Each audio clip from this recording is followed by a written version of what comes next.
성막에 대해서 좀 말씀을 드리겠습니다. 드디어 우리가 성막의 장에 왔습니다. 출애굽기 25장입니다. 여러분, 성막을 이해할 때 보통 우리는 이렇게 이해합니다. 자, 성막은 첫째 의미가 임마누엘의 의미입니다. 하나님께서 함께 하신다는 것이죠. 이 성경에서 하나님께서 함께 하신다는 것은 굉장히 중요한 의미가 있죠. 그래서 전에 늘 말씀드렸다시피 이 성막이라는 단어 히브리어 미슈칸이 바로 샤칸이란 머물다, 하나님 머무신다, 이런 개념에서 왔고, 이것이 바로 The House of God, 하나님의 집이라는 개념을 가지고 있다, 이렇게 말씀드렸습니다. 자, 그런데 그 하나님의 집이 결코 화려하지 않습니다. 기껏 해봤자 둘레 300규빗, 그러니까 약 한 150m밖에 안 됩니다. 그 다음에 427, 전체 다가 400평, 그 다음에 성소 지성소가 합해서 20평, 그 다음에 지성소가 7평, 그렇습니다. 그러니까 정말 자그만합니다. 높이는 기껏해야 10m가 넘지 않습니다. 다른 모든 다른 신들, 이방 신들은 신상을 크게 만들죠. 다니엘이 그 바빌론 왕의 금신장도 30m쯤 됩니다. 그 다음에 뭐 오벨리스크 이집트에 30몇 m쯤 되죠. 그 다음에 다 20m가 넘습니다만은 또 화려하게 만듭니다만은, 그러나 하나님의 형상을 만들라는 말씀도 어디 없습니다, 성경에는. 그래서 오늘 본문을 보면 우리가 하나님이 어떤 분이신가가 잘 드러나 있습니다. 제가 잠깐 기도했습니다. 하나님, 참 성막에 대해서 우리가 많이 공부되어 있습니다. 그리고 하나하나 이걸 갖다가 우리가 영적으로 영예를 해서 이것은 무슨 뜻이다, 이건 무슨 뜻이다 많이 가르칩니다. 그 성막을 가르치는 사람마다 어떤 것은 공통점도 있지만 다른 것도 있어요. 각자 받은 바 은혜가 다르기 때문에 그걸 영예라고 하는데, 그래서 제가 지금 계속 성막을 공부하고 있는데 각자마다 다 장점이 있어요. 기도해서 하나님, 딱 한마디로 말씀하여 주시옵소서. 이 성막을 뭐라고 가르쳐야 됩니까? 첫째, 하나님 말씀하시죠. 내가 거기에 있는 곳이다. 다 아는 사실입니다. 거하시는 곳이죠. 머무시는 곳이죠. 근데 그 이유가 뭐냐? 너희를 돕기 위해서 있는 것이다. 이게 중요한 핵심이에요. 하나님은 헬퍼시다, 그런 얘기예요. 우리를 도우려고 와 계시는 분이다. 자, 그러면은 우리가 하나님 이름을 좀 공부할 필요가 있습니다. 우리가 하나님을 부를 때 일단 그 당시 중동에서 부른 단어는 엘로힘이었어요. 엘로힘은 어떻게 보면 전능하신 하나님, 그런 뜻이에요. 강하신 하나님. 우리가 그분을 부를 때 그렇게 다 불러요. 우리도 마찬가지죠. 하나님은 다 전능하시다고 믿고 있죠. 경외의 대상이죠. 창조자입니다. 근데 하나님께서 성경에 당신께서 스스로에게 당신의 이름을 계시하신 새 이름이 있습니다. 뭡니까? 자, 구약 하나님은 야훼라고 그러죠. 여호와라고 부르기도 하고, 그 다음에 그 아들 이름을 뭐라고? 예수라 하라. 그 다음에 보혜사 성령 이름을 뭐라고? 파라클레토스라. 이것은 하나님이 계시로 우리에게 주시는 거예요. 우리가 알아서 하나님을 부를 때는 다 되게 전능하신 하나님, 뭐 저지 많으신 하나님 이렇게 부르지만은, 하나님 당신께서 당신을 스스로 계시하실 때 이름을 가르쳐주는 그 이름은 거기 전능이라는 단어가 안 들어가 있습니다. 첫째가 뭡니까? 근원, 모든 것이 근원이다. 출발점이다, 이런 얘기입니다. 그게 바로 야훼입니다. 예수는 뭡니까? 구원이라는 뜻이에요. 파라클레토스, 보혜사는 뭡니까? 헬프라는 뜻입니다. 제가 오늘 이 말씀을 영감을 받고 순간적으로 하나님의 이름이 떠올랐어요. 그러면서 성막과 연결시켜야 되겠구나. 보통 성막 강사들이 이렇게 뭐 이런 거 설명 잘하는데, 이건 정말 이것은 좀 깊은 의미가 담겨 있었어요. 지금 우리를 하나님이 괴롭히려고 하시는가? 자, 여기에 성막을 짓는 게 쉬워요, 어려워요? 쉬워요, 어려워요? 어떻게 말하면 쉽다고 말하셨어요. 왜? 다른 성전을 짓는 어떤 이방신의 성전과 비교하면 쉬운 겁니다. 그래, 안 그래요? 여기에 뭐 화려함이 없습니다. 큰 돈이 들어가는 것도 아니에요. 물론 큰 돈이 들어갑니다만 정말 어마어마하게 큰 돈이 들어가는 것도 아니에요. 나중에 솔로몬 성전을 지을 때는 그렇게 막 지었어요. 그런데 다 무너뜨려 버렸지 않습니까? 하나님께서. 관심이 없으셔요. 화려함과 관심이 없으신 분이. 여러분 말씀드렸다시피 우리 하나님은 사막의 하나님, 광야의 하나님, 노예의 하나님이라고 했지 않습니까? 그 다음에 지금 나그네의 하나님이에요. 크게 그냥 무겁게 화려하게 지을 수가 없어. 가져다닐 수도 없어요. 그래서 씨띤 나무를 사용하라는 거예요. 법궤도. 보잘것없는 가까운 광야에서 구하는 그 당시 그 광야에서 가장 구하기 쉬운 나무가 시띠나무입니다. 보다 그런 건 없지만은 그 시띠나무가 주로 광야에 있어요. 가장 쉬운 재료를 구하라는 거예요. 너희들이 지어야 될 거기 때문에 나무를 사용해야 돼. 금을 사용하면 안 돼. 금은 위에 덮는 것만 판을 만들어서 금 덮고 가벼워야 돼. 그래서 율법은 가벼운 거라. 이게 모든 하나님이 당신을 이 직접 계시로 우리에게 주신 모든 말씀은 우리에게 짐이 주신 하나님은 아니라는 겁니다. 이렇게 만들려면 사실 까다롭습니다. 그렇죠? 쉬운 건 아니에요. 그러나 큰 돈이 들고 엄청난 사람을 동원해서 짓는 이방 신전과는 근본적으로 다르다는 거예요. 나는 너희들에게 도움을 주는 자, 헬퍼로서가 있지. 너희가 광야길을 걸어가는데, 인생길을 걸어가는데 내가 너에게 도움을 주는 헬퍼가 되기를 원하지. 여러분, 파라클리토스는 곁에 와서 돕는 자 그런 데서 가지고 있습니다.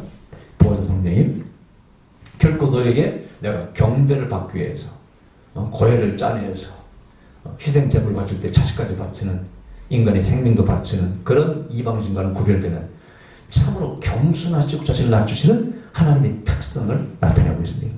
이 성막은 뭐냐? 하나님 당신을 드러내는 하나님 방식이에요. 결국은 이 성막이 나중에 신약의 예수님과 연결됩니다. 예수께서 말씀하셨어요. 너희가 성전을 홀라 사흘에 내가 만에 다시 지을 것이다. 사람들은 저가 좀 미쳤나? 저 성전을 짓는데 수십 년이 걸렸는데 뭐 하루 만에 지어?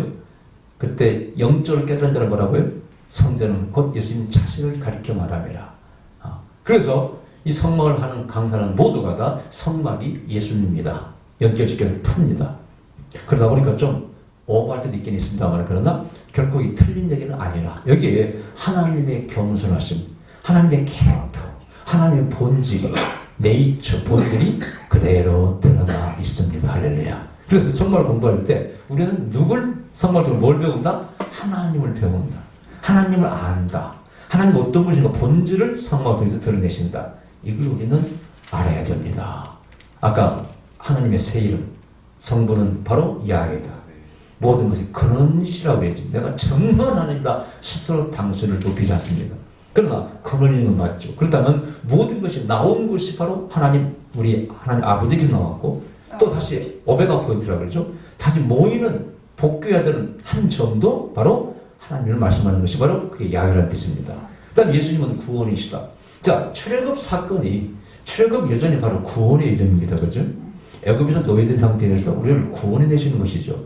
이것은 바로 우리 인생을 죄 가운데 죽을 수밖에 없는, 멸망할 수밖에 없는 우리 인간들을 구원하시는 우리의 여정, 노정과 그대로 겹칩니다. 여러분, 3단계 구원을 제가 말씀드렸죠. 애굽의 단계는 죄의 단계, 바로 노예의 단계입니다. 사단의 노예가 된 상태죠. 그 지금 바로의 노예가 되셨죠. 그때 그 바로를 깨트리시고 사단을 깨트리시고, 우리는 여기서 예수님 십자가의 보혈로 사단의 권세를 깨트리시고 구원하시죠. 그래서 홍해를 건너올 때 한 번의 세례를 받습니다. 여기서 바로 우리가 하나님의 백성이 되는 것입니다. 바로 예수 믿고 구원망을 의미합니다. 그리고 광야 생활을 40년을 보내는 게, 이것은 바로 예수 믿고 우리가 연단받는 것을 말합니다. 훈련받는 것을 말합니다. 이 시험을 이기고, 그러나 시험을 통과한 자는 쉽게 가나안 땅에 들어가겠지만 그들은 통과를 못했기 때문에 40년 연단을 받고, 그 다음에 연단을 받은 다음에 다시 한번 물을 건너요. 바로 요단강을 건너서 가나안 땅에 들어가고, 이 가나안 땅은 죽어서 가는 영원한 것도 의미할 수 있겠지만, 그러나 하나님의 연단을 받은 백성들이 받아들이는 축복의 단계를 가나안의 축복이라고 말할 수 있다고 말씀드렸습니다. 물을 건넌다는 것은 바로 신분이 바뀌는 것이다. 신분이 바뀌는 것은 영적으로 노예 상태에서 하나님의 자녀, 그러나 훈련생, 학생, 그 다음에 훈련이 끝난 다음에 축복받는 그런 하나님의 백성의 단계를 가나안 땅으로 설명하고 있는 것입니다. 그래서 우리의 구원의 여정과 이게 또 닮아 있는 것입니다. 여기 겹쳐 있어요. 자, 그래서 첫 번째 아까 말씀드린 하나님의 특징을 여기서 우리에게 보여주고 있다. 그분은 절대 교만하신 분이 아니다. 겸손하신 분이요, 자신을 낮추신 분이 우리를 도우시기 위해서 헬프로 쏘신 분이라. 또 우리는 어떻게 그분을 환영해야죠. 보세요. 제 말에 들으셨습니까? 광야길을, 그 힘든 길을 누가 인도해? 구름 기둥으로 인도하십니다. 밤에는 불기둥을 펴서 환히 밝혀주시고, 그래서 이스라엘 민족을 지켜주십니다. 또 적을 만나면 먼저 왕보를 보내서 그 땅에 이스라엘 민족을 공격하는 자들을 먼저 치시고 한국 전쟁에 승리케 만드시잖아요.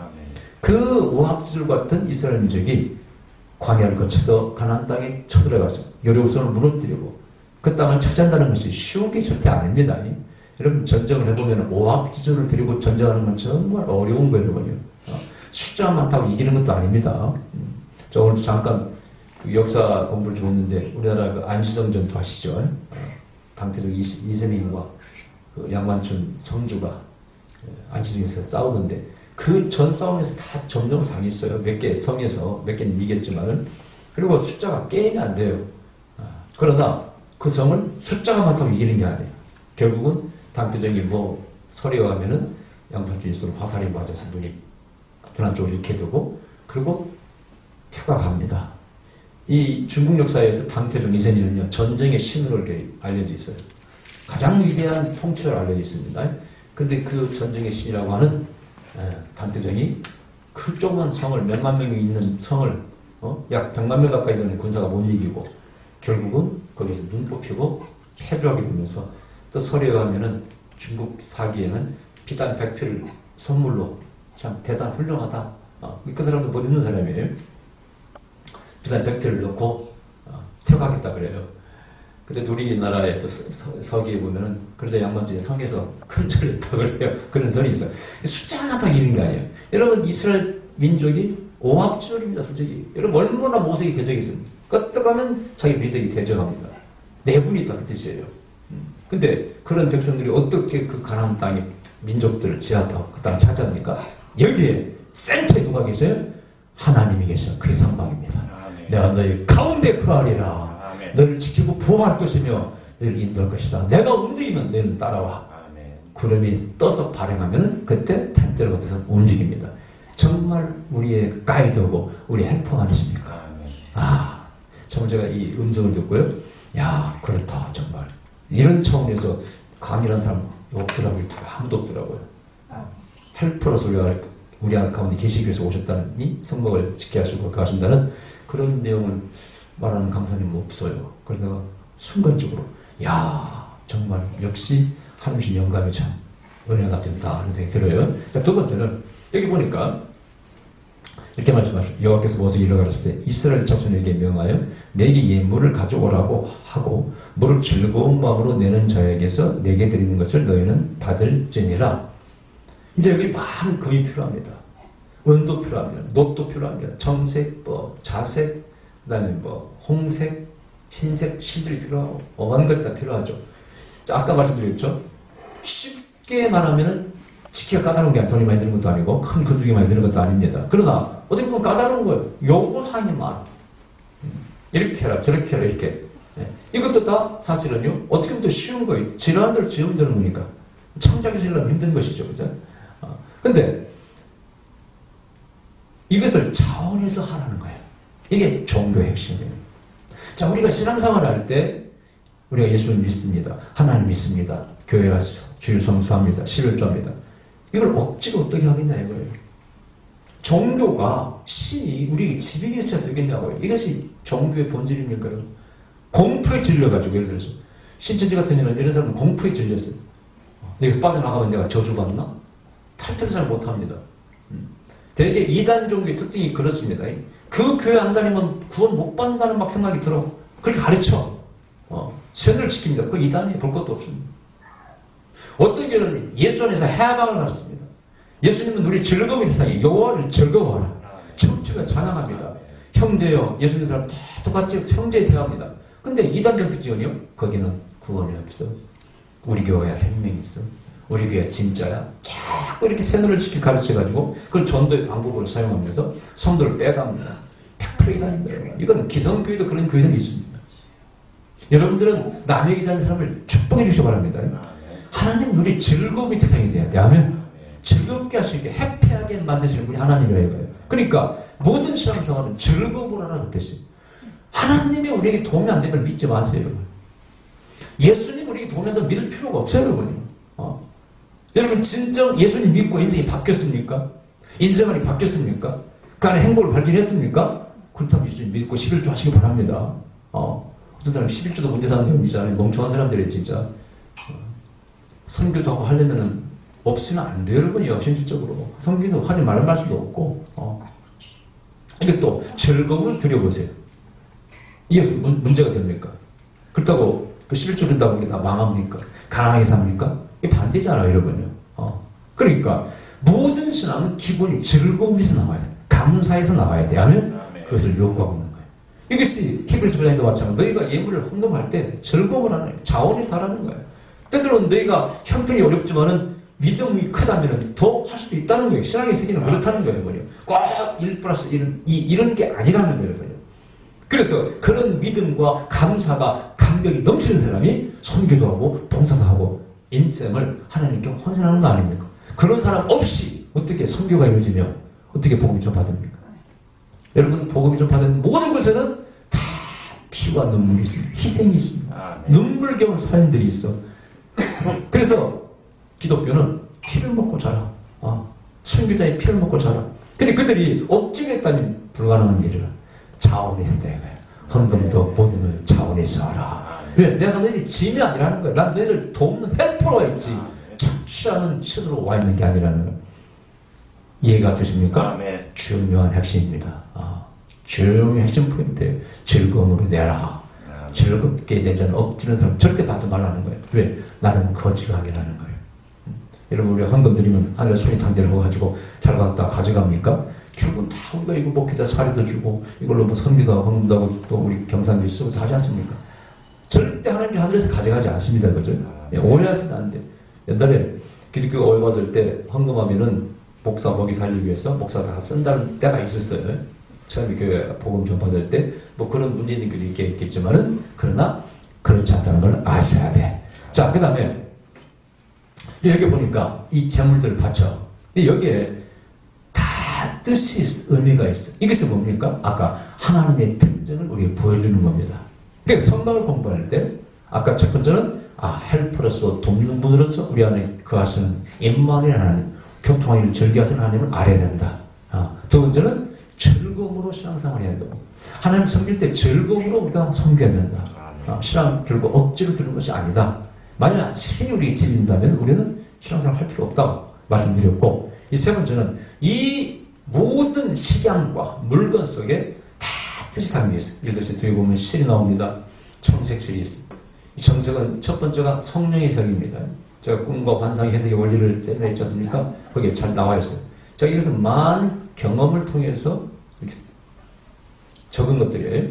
성령을 의미하고 또 하나 의미가 하나님의 공의와 정의를 의미합니다. 또 하나는 생명을 의미합니다. 그래서 하나님이 계신 보좌, 아까 전에 나오죠? 하나님이 딱 앉아 계시는데 그 앞에 보니까 24장에 나오죠? 청옥을 편듯하고 하늘이 푸른색이죠. 이게 전부 다 그런 의미를 가지고 있고, 이 생명이기 때문에 예수님께서 뭐라고? 내가 너에게 영생을 주러 왔다고 말씀합니다. 그래서 이 토라의 말씀을 두루마기에 이렇게 써가지고 보관할 때 청색으로 실로 묶어서 보관합니다. 그런 의미가 다 있어요. 또 디즈기라고 하는 이 이전에 복장 속에도 청색 실을 배달할게. 여기는 모세 오경을 의미하는 의미들이 담겨 있는데 이런 의미가 있어요. 그 다음에 자색은 왕권을 의미합니다. 그 다음에 홍색은 예수님 보혈의 피를 의미합니다. 네 가지 색이 있죠. 또 하나는 흰색. 흰색은 뭡니까? 성결, 거룩을 의미합니다. 이것들이 전부 다 하나님의 어떤 당신의 캐릭터를 우리에게 보여주고 있는 거예요. 나는 이런 하나님이다. 그 다음에 아까 말씀드린 것처럼 4, 2, 7, 400평, 20평, 7평. 너무나 의수한 성전이에요. 우주의 주인이라고 하시는 하나님한테는 너무 어떻게 보면 합당치 않아. 너무 왜소합니다. 보통 우리는요, 거대한 걸 이렇게 섬깁니다. 큰 걸 섬깁니다. 그죠? 그래서 나무도 큰 나무. 무조건 그 밑에 보면 촛불 흔적이 있습니다.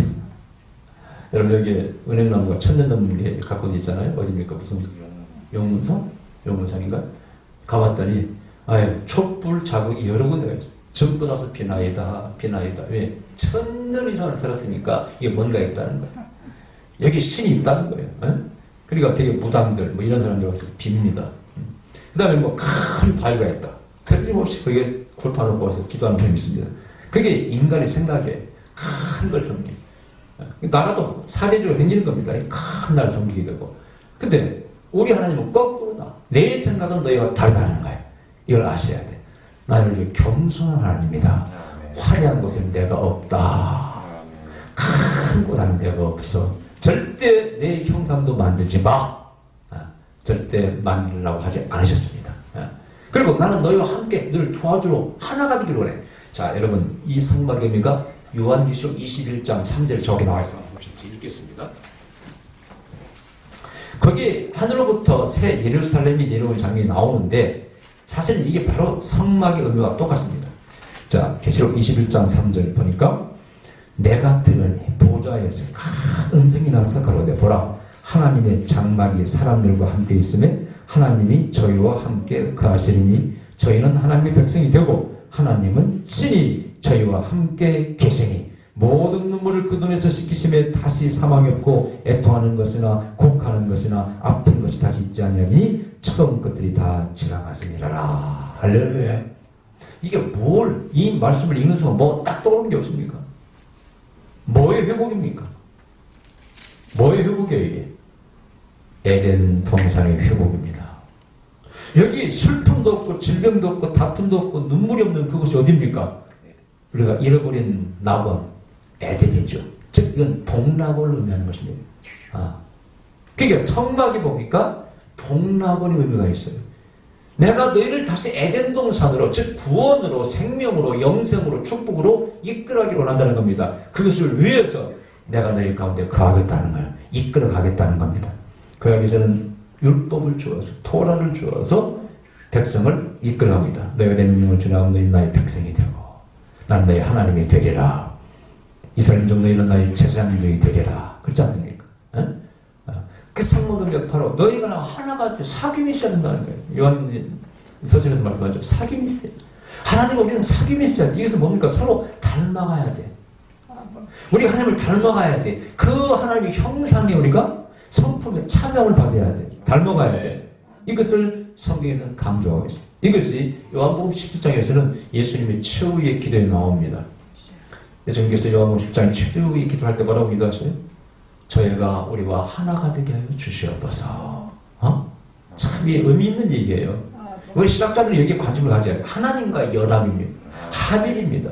이 종교의 최고봉은 뭐냐? 내가 항상 말씀드렸죠. 삼위일체론에 담겨있다. 이것을 예수님께서는 본질적으로 신성을 담는 사일체론이 아니라 하나님의 우리의 성품을 닮아가서 하나님 자녀가 되어서 어떤 의미에서 사일체가 되는 것, 하나님과를 연합하고 하나가 되는 것이 성경의 가르침이고 이게 바로 사실은 에덴 동산의 의미라. 에덴 동산을 만드시고 우리를 영원히 살게 하셨습니다. 생명과만 따먹으면 영원히 삽니다. 또 하나님께서 가끔씩 내려오셔서 우리와 동행하셔 거닐며 대화를 나누십니다. 우리 보고 닮아오라고 말해요. 너희는 날 닮으라. 나의 영생을 받으라. 영생을 먹으라. 그게 뭡니까? 생명과의 일입니다. 선악과를 먹으면 나에게 저항하고 배반하고 범죄를 지키게 되면 나로부터 떨어져 나가. 이건 사망이야. 죽음이야. 절대 먹어서는 안 돼. 그런 의미가 생명과 선악과에 담겨있는 것이죠. 우리는 생명과를 계속 먹어야 돼. 그러나 선악과를 따먹고 범죄함으로 쫓겨나갔잖아요. 그런 우리를 다시 구원하기 위해서 임시로 뭐라고요?